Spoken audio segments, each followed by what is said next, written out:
that our flexible, organic workflow is not the only way to approach a design project. Some professionals actually prefer a more rigid, very linear workflow for certain tasks. That's why a certain number of Ashlar-Vellum customers are also SolidWorks customers. Hello, I'm Julie Bowe, Vice President of Ashlar-Vellum. In this movie, we'll hear from our designers who work with both Ashlar-Vellum Cobalt and SolidWorks.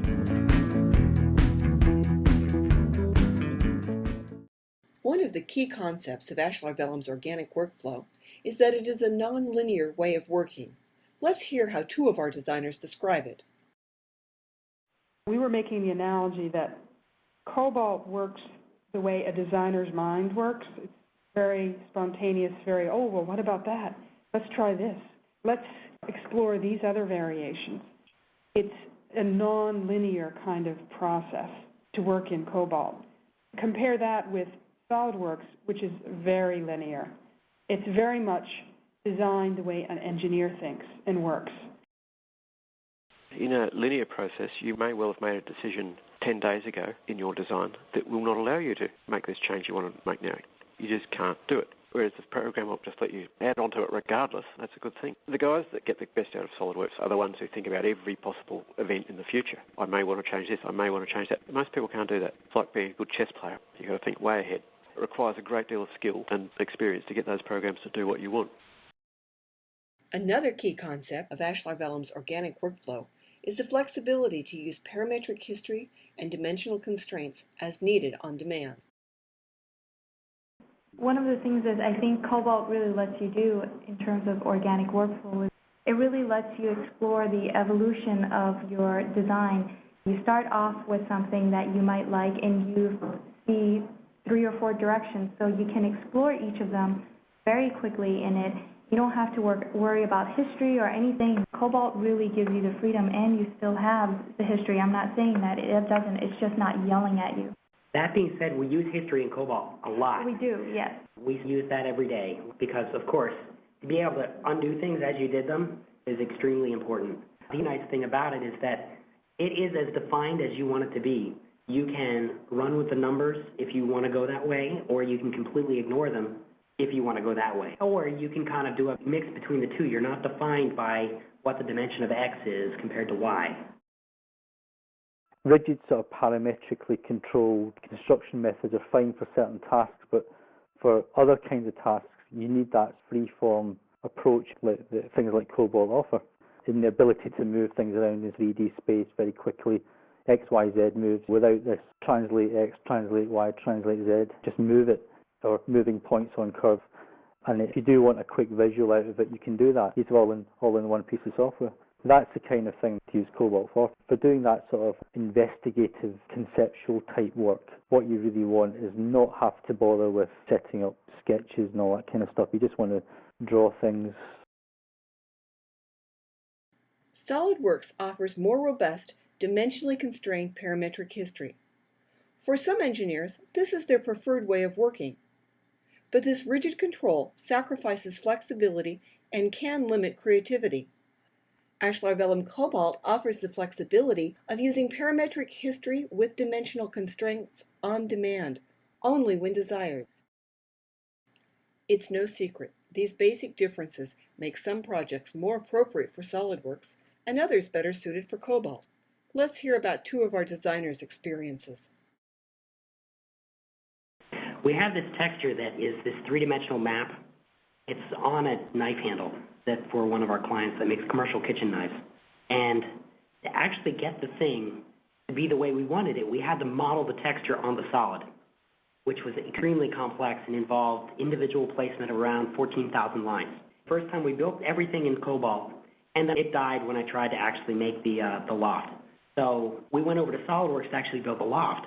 Ironically, we can't make the cross sections in SolidWorks. I tried to get SolidWorks to do it. Would not happen.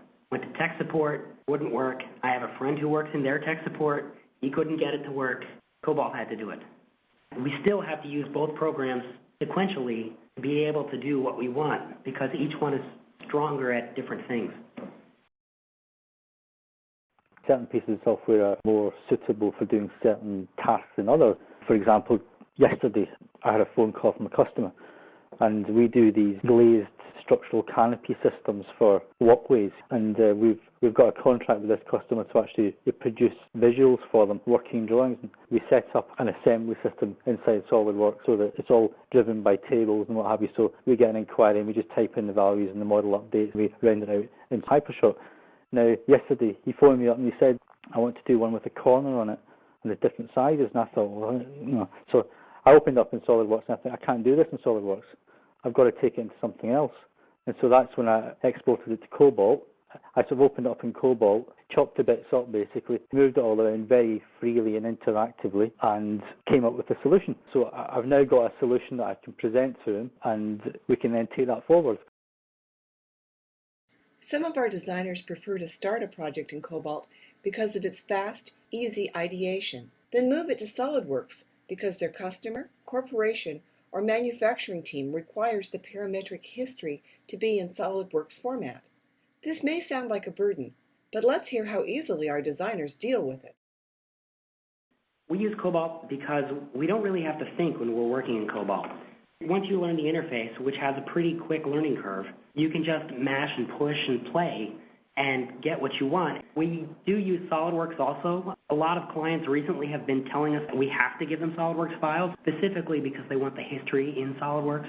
But usually we build everything in Cobalt, come up with our renderings because it's so much faster for us to do it there. Then once they actually really know what they want, then we'll make it in another program because it's too time-consuming to sit there and modify things in that program. Sometimes it's actually more efficient for us to knock up something very quickly and then remodel it in something else so that we've got the flexibility of changing it easily. When we have to build it in SolidWorks after the fact, it's kind of like when you're working on something, say in a Photoshop document or an Illustrator file, and then your computer crashes and you forgot to save. You've already done it in your head once, so it's really fast to do it a second time. Kind of like, oh, well, okay. Well, problem A already happened here, problem B happened there, we figured this out. I'll just make it the final way. So it actually goes pretty quick because you already went through the mental hurdles that you needed to go through to get the thing the way you wanted it to be. That being said, our first project that we did in SolidWorks deliverable for our client, the engineering firm we worked with made us redo them 3 times because they didn't like our files. They were like, your history is messy, redo that. That goes back to SolidWorks is designed the way an engineer thinks, which is very linear. Step A, step B, step C. So I think there was a bit of a learning curve there for working in SolidWorks. I also think that even when we're rebuilding it in SolidWorks, a lot of the information is still in Cobalt. We're just translating it over to SolidWorks. We're not starting completely from step 1 all over again. I think that it does translate pretty well. So Janine will be sitting there. She has 2 monitors on her computer. She has Cobalt on one monitor. She has SolidWorks on the other monitor. So she'll sit there and be like, okay, measurement for A is this, put A in over here. Measurement for B is this, put B in over here, so on and so forth. So it's not even like she has to, okay, minimize this program, open that. Both of them are up on the screen at once. If the parametric history is not needed in the SolidWorks format, then the geometry can simply be translated back and forth between Ashlar-Vellum and SolidWorks using ACES SAT or several other possible file formats. The key question for us is to be able to export our 3D data to the toolmaker. In Brazil, most of them use SolidWorks. I never had a part impossible to be read by SolidWorks or CATIA or any other software. Sometimes we try different ways of exporting. Eventually, we get a way to solve this problem. This is the biggest issue in the 3D world. So I think we today are quite well in this regard. Ashlar-Vellum's organic workflow provides a full set of transparent tools that have a very special ease of use. In the few weeks that I've been goofing around with SolidWorks, it's hard, and it's very hard. And because I have to break my vellum mentality, which I love because it's so easy. It's so easy to draw in 3D. I don't have to think about the planes. I don't have to tell it what plane I'm in. And that makes the workflow so easy. I can just lay it out real quick. You don't have to define planes. Well, you can if you want, but you don't have to, which is also, I hate planes. I have to define 45 planes just to make a loft, okay. when I look what people do in SolidWorks, okay, there are some small points that they can do better than there, but I see Cobalt as absolutely equal to SolidWorks or even better. Equal in terms of what you can do. They have some things that they can go further. They are a bigger company, things like that. But it's not so much different from what we can do. And I have never found something easier than the Ashlar way to do things. So for me, this is a very key point. We hope this movie helps you see how you can utilize the advantages and creative power of Ashlar-Vellum's organic workflow while still working in a SolidWorks-dominated world. There's more than one way to model in 3D. Whether you prefer SolidWorks' structured, linear workflow and robust yet rigid parametric history, or Cobalt's organic, nonlinear workflow with its flexible parametric history on demand, we hope you'll choose the program that matches the style and workflow of your design project. Thanks for joining me today. I'm Julie Bowe, and I'd like to thank the designers that made this presentation possible. See more of their work and hear more of their views in the gallery of our website.